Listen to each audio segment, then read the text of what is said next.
Okay, Ellen, pull yourself together already. It's time to feast. Sit down at the table with Andrew Ryan and Ellen Chu on Feast Meets West. 欢迎光临，欢迎光临，欢迎光临，先生，请问你们几位2位。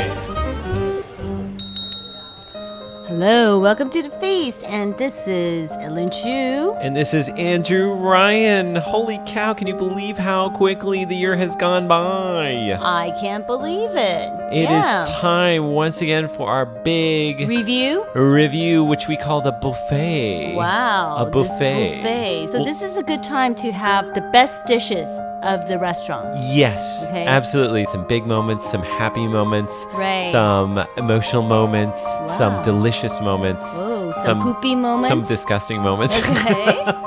And some very silly moments, Yes. all packed Silly into moments mostly. this Okay. buffet. Okay. So grab a plate and let's get started. All right, stand in line. Yep, everybody good to go? You got your Good. silverware, Yes. chopsticks? Got everything. All right, let's dig in. Okay, so starting off, one of my favorite things to do on Feast Meets West is teasing Andrew. So I was happy to discover that our winter intern was my perfect ally. Yes, I could tell that Kirthi Sridharan meant business when this exchange happened just minutes into her first appearance on January 20th. Are you guys nervous about the fact that I'm going to be feeding you breakfast later today's show? Ooh, wow. Oh, okay. I have my stomach It's going to be tablets. an adventure. Yes. Yeah. It is. Every Do dish we get is an spit adventure. buckets? Oh, Kirthi. So, wow. so far, I've been So working little with trust. this guy, for 17 years. And how many times have you needed a spit bucket? Be honest now. There's a difference between how many 0. times have you needed one and how many times have you used one. Oh, wow. If it was available. Snap. Shade. She No, I trust you. snapped I you. trust you. Kirsi created a series for our show called Give It a Chai, like chai as in milk tea, in which she talked to Indian restaurateurs in Taipei. We discovered that not only does she have a great sense of humor, she's got a whole lot of heart. I hope you've enjoyed listening to these interviews as much as I did recording them. And, eating a bunch of delicious food along the way. My parents grew up learning to cook from their parents, who learned from theirs, who learned from theirs. Cooking is in our blood. So much so that my mother doesn't even use measurements in her recipes. No one has for years. I still don't know how to cook, unless you count microwave mug cakes and valiant attempts at Jamie Oliver breakfast.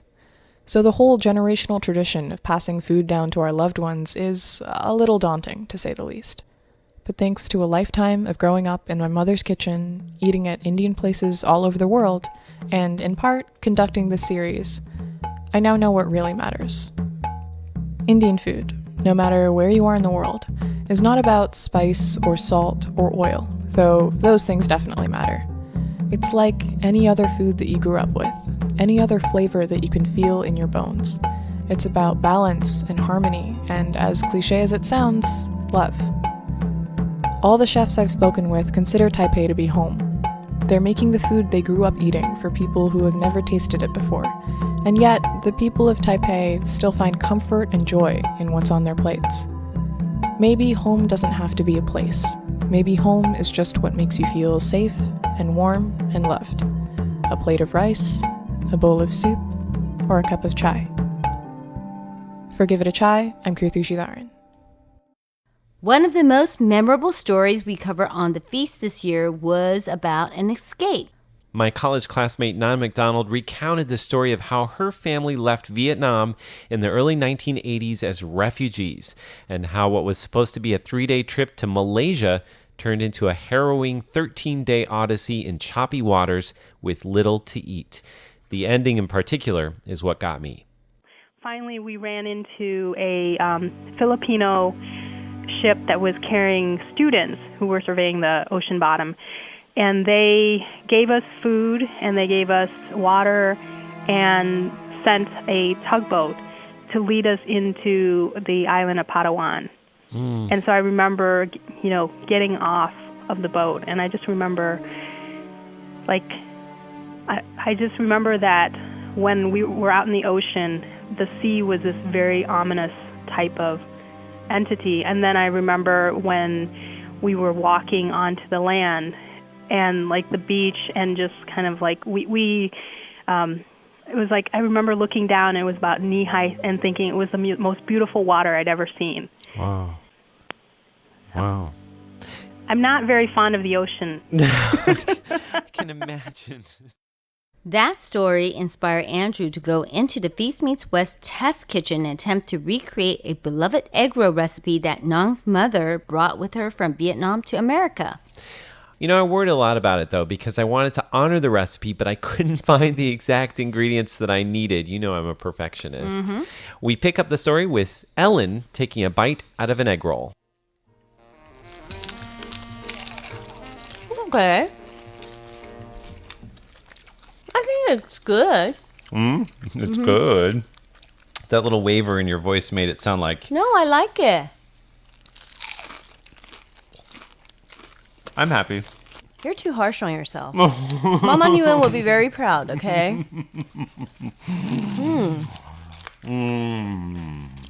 Wow. I have to say, if I ordered it in a restaurant, I would come back for it. Would you? Uh-huh. Oh, good. Thanks, Ellen Chu. It's definitely crispy on the outside. When it first came out of the boiler, like at 3 o'clock in the morning, this morning, Okay. they were very, very good. Okay. But then to bring them in, I had to freeze them and then reheat them in the oven. That's fine. I think they're not bad the second time, but the first time, fresh out of the deep fryer, holy cow. There's so many things in there. Do you know all the things that are in there? Pork, jicama, salt, pepper, garlic, carrots, cabbage, black ear fungus, tree fungus. Oh, no, and also cellophane noodles. Oh, Dongfen. yeah. Yeah. Well, thank you for joining me for this, Ellen Chu. I appreciate you welcome. being so open-minded and open-hearted. I like it. I'm like saying my honest feelings, okay? I'm not just saying because you're my friend, Andrew Ryan, okay? Ellen Chu, you're the best co-host a guy could ever ask for. That's the word I'm waiting for, I'll okay? pay you later. Okay, thank you. All right, you can get it into my account. Okay. Direct transfer. Right. Andrew makes a lot of food for our show each year, and every year there are hits and misses. And as you will now hear, there are hits that turn out to really be misses. So go ahead and dig in.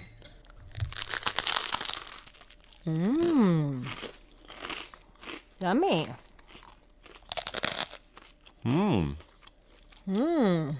It has a little vinaigrette, right?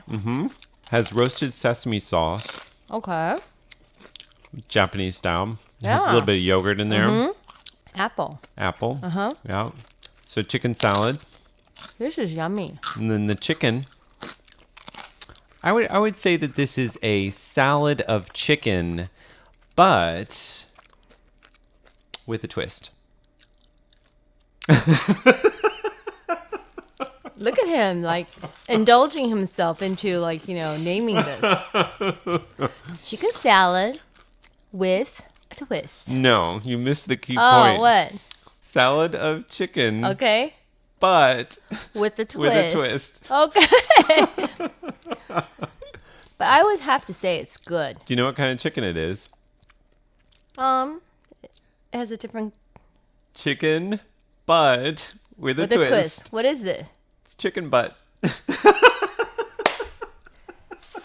I knew it because it's kind of like with fatty in there. Right? I only served you up a teeny tiny piece of chicken. It's not all butt. I have to tell you that. It Okay. is also has chicken leg in it. Okay. Yes. I don't like to eat butt. Okay. Look But at it tastes good, right? It is okay. I have to say the sauce and Uh-huh. the thing, but for me, I like dried chicken better. You like dried chicken? I You like chicken breast. So for me, if you ask me if I want another one, no. But I love the sauce. It has a little bit of spice, herbs in there. Mm-hmm. And I love the almond, giving it a kick, but not the butt. Okay? Not the butt. You're not angry at me, are you? No, I'm not angry at you. It's delicious, though, right? Does it taste nice, right? I like the Everything the but dressing, the butt. right? Because like I said, I don't like fat. Right. It actually wasn't as fatty or gristly as I thought it would be. Okay. And I actually tried a whole piece of it butt? first. Okay. I figured if I'm going to serve this to Ellen Chu, You I scrub have the to butt eat it clean, first. right? Of course. One of my prouder moments this year was creating something that even Ellen's kids liked. Rihanna, how is it? It's so good. Come over here and say it into the microphone. Come here. Tell everybody in the whole wide world. How does it taste? It tastes the best. The best. Did you hear that, okay. everybody? The best. That sounds like a rave review. How is it, Ellen Chu? I made mango ice at home. Mm-hmm. Yours tastes better. Does Why? it? How do you make it? What do you put into it? I blend my mango in my blender. Uh-huh. I add water and ice in there, and then I put it in the freezer. How much water do you put in there? A little bit, very minimal. I put, so it's 2-to-1 mango to water. Okay. So you need it to be crispier, right? Oh, okay. And then if you want to kick up the flavor, you put in half a lemon. I took the lemon. Mm-hmm. You don't taste the lemon, but it brings out the mango It flavor. brings out the mango flavor. Yes. Oh, Ellen, this isn't bad, is it? This is good, and it's healthy. There's no sugar in here. Mm-hmm. I'm going to get like a mango headache. What's Best that? thing in her life. Wait, come over here and say it into the microphone. Okay. Say it again, say it again. This is after she had like few bites of it. What is it? Best thing in my life. Oh, that is, I'm going to save that. I'm so sad. It's the best thing in her life. Nonsense. The Aw. best thing is mom and then mango ice. Okay. I actually did some pretty unusual things in the test kitchen this year. Like I made 17 pink donuts for Ellen for our 17th anniversary on air. One of my personal favorites, though, was a salad made from grilled Taiwanese peaches, feta, pistachios, and mint. But I gave gold stars this year to a very unexpected and simple dessert. This is unusual. Super unusual, right? Mm-hmm. So when you take a bite, you need to make sure you get a little bit of everything, right? A little bit of each of those. This is good. Isn't it good? Wow, this is way better than I expected, Ellen Chu. This is like amazing. This is amazing. Mmm. Mmm. Mmm. Mm-hmm. Oh, silence on the air never works well, but we're kind of busy over here. You know, ladies and gentlemen, we just give you the recipe, man. And you go home and try yourself, and you know why we're silent. Yes. You know? So frozen yogurt, you want plain, little bits of pomelo. Uh-huh. I say go in with the pomelo big time. Salt, chili pepper flakes, brown sugar, and toasted coconut flakes. That's one of the best desserts we've done. I think so too. Andrew Ryan, you just hit another pinnacle. Did I hit another pinnacle? Yeah, this is another pinnacle in your life. Okay? I feel bad that this is one of the easiest things that we've done. It wasn't anything too difficult. Exactly. Or like, But you know, this is a lesson to teach us that it sounds simple, but maybe that's the best thing. Life should be just simple. Simple. Pare it down to the Right. simple things. And when you cover all your bases, because you've got sweet, you've got sour, you've got salty, Exactly. you've got spicy, and you've even got a little bit of bitter with the pomelo. Yeah. You've got cold. We need to have something hot in there. We have the flakes We're toasted. hot. We're hot, Ellen We're Chu. hot. Yeah. You know, we got the hot all the way. One of the most embarrassing moments in my 20 years on air came in October. It wasn't a major test kitchen fail. Nope. I was doing something much worse, digging through my refrigerator. The Taiwan People's Food Bank Association has these facts for your consideration. Approximately 2.75 million tons of food is wasted in Taiwan every year. Yet more than 350,000 people are below the poverty line, suffering from hunger. That wasted food is enough to feed the population in hunger for 20 years. But you know what? Taiwan is not alone. FoodRescue.net in the U.S. says that 40% of all food is thrown away. And the United Nations Food and Agriculture Organization says that the total amount of edible wasted food every year is 1.3 billion tons. And where does that wastefulness start? Apparently, inside my kitchen, and probably in yours, too.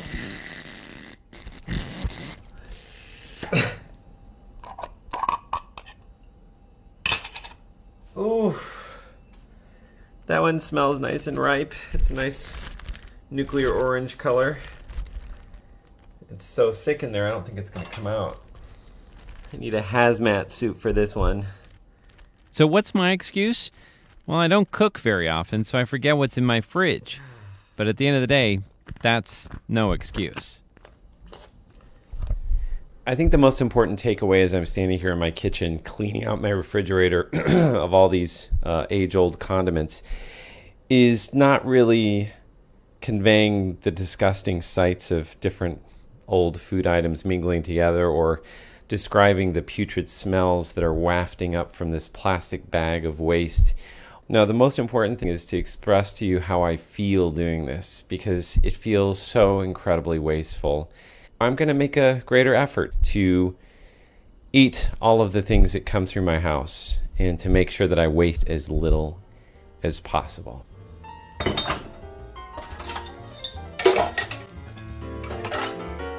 Ooh, Yeah. man. How long did it take for you to finish that? Oh, definitely a couple hours. Okay. And the amount of different bottles and plastic I containers. think I'm going to go home and do that too. Let me know how it turns out for you, Ellen Ju. Oh. Okay.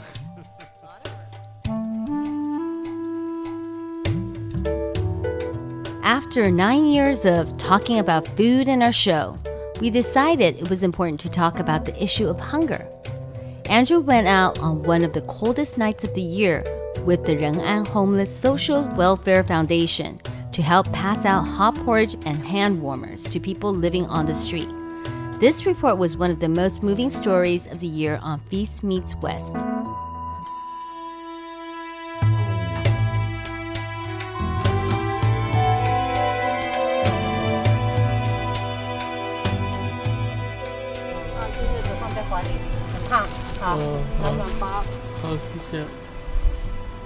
Some of the people are awake and they take the hot cans and hand warmers with 2 hands, murmuring their thanks. Others are fast asleep, and we gently place the goods next to them so they'll find them when they wake. It's hard to sleep outside as it is, so we do our best not to disturb anyone who's getting some much-needed rest. We round a corner, and I'm shocked to discover that there are homeless people on 3 sides of this massive building. And I realize that there are all sorts of people, not just old men, but young men and women too. There's an electric wheelchair parked next to one sleeping person. Some have even laid their sandals next to cardboard beds. Some people are huddled in pairs, and one guy takes a can for his sleeping companion. And what really gets me is they look like people you might know. It could be the woman at the market down the street, the guy who lives upstairs in your building, or even a family member. I realize how many people must be just one missed payment away from living on the streets.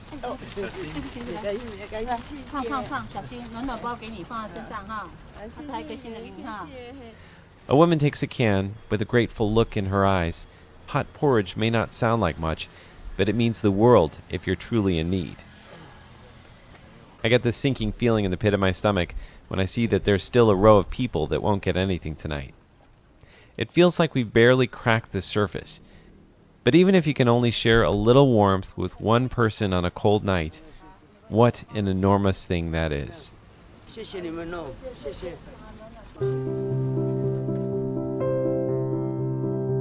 Wow. You know, it's really hard to listen to that.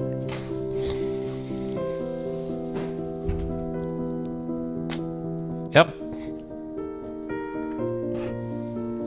Yeah. So, I think we think that, maybe world hunger is so far away from us, but, at times I think, just listening to this footage, that it's right next to us. When you can put a face on a problem, it makes it that much clearer. And, in our lives here in Taiwan, we never see homeless people. We almost never come in contact with them. That's because they really look like people you would just encounter on the street. They don't look different. And a lot of them actually have jobs. Like the reason why they're at the train station is because that's where they can get like 临时工, they can get temporary work. So they're the people that are holding up signs in the streets. They're handing out like pamphlets. You know, it's like day-to-day work. And I didn't realize there were so many of them. It's just that, you know, I'm never at the train station at like 1 o'clock in the morning. Right. And when you go there and you're like, wow, holy cow, like they're, you know, when you're at the time when everybody is sleeping and you see that these people are out there sleeping on the street, then you realize that actually it's a problem. And it's not a Taiwanese problem. It's a global problem. Yes. It's a global problem. You know, I was really moved by that show, and I actually ganged up a lot of like the international school moms to donate like food, blankets, and we did like a donation. Did you? We did. So actually, Feast Meets West, it sounded like a lot of fun and games and a lot of like joking around, but actually it prompted us to do something this year. You did something very special for a lot of people. So actually I gather up like maybe 20 cases of, you know, food. Wow. And a whole huge box of like blankets, you know, and we donate over there. That's awesome. They must have been really happy to receive that. Yeah, I hope it helps. I mean, it's not a lot because I know there's many more out there, but we hope that, you know, with the limited resource that we are able to have a little bit more people, you know, receiving these warmth in these cold nights. In the spirit of Thanksgiving this year, we decided to do it up for the November 24th episode of The Feast. We came up with the Taipei Thanksgiving Challenge, in which Ellen gave me 90 minutes to travel around the city on my scooter and assemble all the fixings of a proper Thanksgiving meal. There was just one rule. He wasn't allowed to buy anything at a Western restaurant. So, how did he do? Actually, the added benefit of doing this show like this today is you get to see how I race around Taipei, a little bit of a behind-the-scenes look at how we do our show. That's my scooter starting up there. So I'm going to turn this off for now. Catch up with you once we get to the restaurant. It's about 5 minutes away.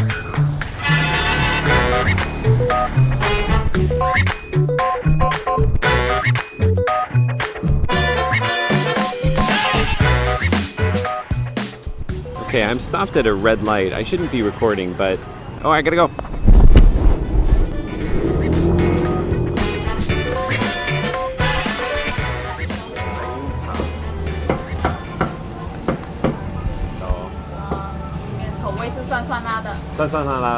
Okay, 谢谢. Okay, so I also have a sauce. I was looking for gravy, but this chicken actually comes with a Thai sauce, which she says was sour and spicy. I'm guessing probably a little sweet as well. And a little bit of saltiness from the soy sauce. So, what do we have left? Let me just look at our menu. Oh, I need potatoes. Holy cow, I need potatoes. Okay, so the main things are mashed potatoes and a drink. And if possible, stuffing. If not, we'll use the rice. Now, I've just pulled up in front of a shop that has a huge sign that says roasted sweet potatoes, 烤地瓜. They cook them in this big barrel, and oh, they taste wonderful. They're just amazing. Looks beautiful. It smells even more amazing. Nice and sweet and roasted. It has that kind of like charcoal smell to it. So this one's going to go into my hot bag. All right, let's fire up our scooter. One last stop. See if we can make it on time.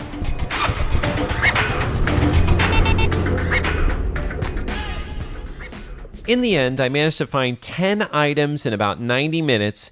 Roast chicken, roselle flour sauce, pumpkins, stewed romaine lettuce, a sweet potato, corn chowder, stir-fried beans, rice in place of stuffing, a mini pecan pie, and a Japanese pomelo sparkling juice. But the important question is, what did Ellen think? Wow. I wouldn't say it would be exactly like Thanksgiving. But, you know, I think I would accept this as a Thanksgiving Day meal. So if you came to my house in Taiwan and I served up the same things, you'd be like, that's kind of okay? It's perfect. Oh, Ellen Chu. Oh, I'm feeling a little bit verklempt. Really? Hey, the pumpkin's good. We've never done like a proper Thanksgiving together with all of the elements, and we managed to find a little bit of everything. As with every year, 2018 saw a lot of funny moments in Feast Meets West. For example, this year, listeners learned why Andrew and I have such great chemistry on air. And you just turned off my headphone. Well, because your headphones are too short. You need to come over, sit closer to me. Okay, sure. I don't smell Ellen Chu. I know you don't smell, but, keeping a distance is actually, give you a visual clearness and beauty of the other half. So you can sit back and just observe. I feel like my lines are like tangling here. We're in very close quarters today. You guys can all imagine that. I'm sure it's very exciting for everyone involved. I know. People are so envious of Andrew Ryan's, right? Yes. So close to so Ellen close to Chu. me. Oh, my. Oh, my goodness. It's like, Really? seriously, it's wrapped around my chest and my arms. People don't think that we're being serious, but I'm dead serious. Okay. He has his own line, but, my line is like going across his chest. Yes. I feel very restricted by this cord. Really? Do you? No, it's okay. We'll make it work. Because today's show is called Super Women, so I will do whatever I can for Ellen Chu to accommodate. Accommodate and, allow me to become the superwoman for the day. I mean, I have to say that's kind of our brand, right? It's like Andrew Ryan accommodating Ellen Chu. That's what our whole show is about. Do we give people this clear picture of that? I don't think people know. I don't think people realize that. I think it's the best kept secret. People always, tell us, write to us and tell us that we have this really good chemistry going on. Whenever they listen to our show, it's just like natural chemistry. They don't realize that I'm actually tied up in the studio. Tied up to a chair. One of our shows this year involved a medicine called loquat leaf syrup, pipa gao. Ellen joked that we were going to be playing doctor on air, but I thought that perhaps we should offer a disclaimer before we got into any legal trouble. Anything that we say in today's program may or may not be real. Okay. We should just put that on the front of every program we do. I think so too. Yes. Because, these are informations that we acquire, but, they may change tomorrow. Take it with a grain of salt, not literal grain of salt, a figurative grain of salt. Okay, we're just making this whole thing like, No, we're not making it up either. I mean, we're scaring people. People are like, I tried things that you guys said, and now you're telling me that there will be consequences? I will tell you, we are not talking about any medicine in our show that is over the counter. Oh, wait, no, that sounds bad too. What I'm saying is we are not featuring any like Western medicine or any brands of medicine. We are not promoting any medicines.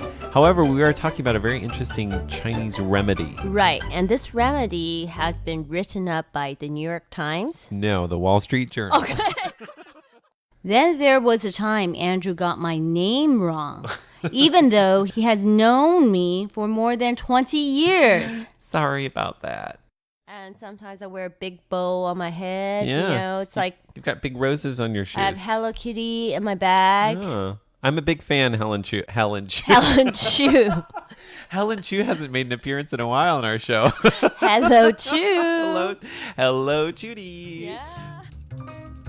So happy New Year. I hope you enjoyed this buffet of Yes. delicious dishes. Maybe they're part of your memory, and maybe this is just the first time you heard it. Hopefully you'll listen to more and be eating more of our delicious episodes next year. Yes, and buffet will be coming along the way. I'm going to give you a new name, Phoebe Buffet. Yeah. Bibi Buffet.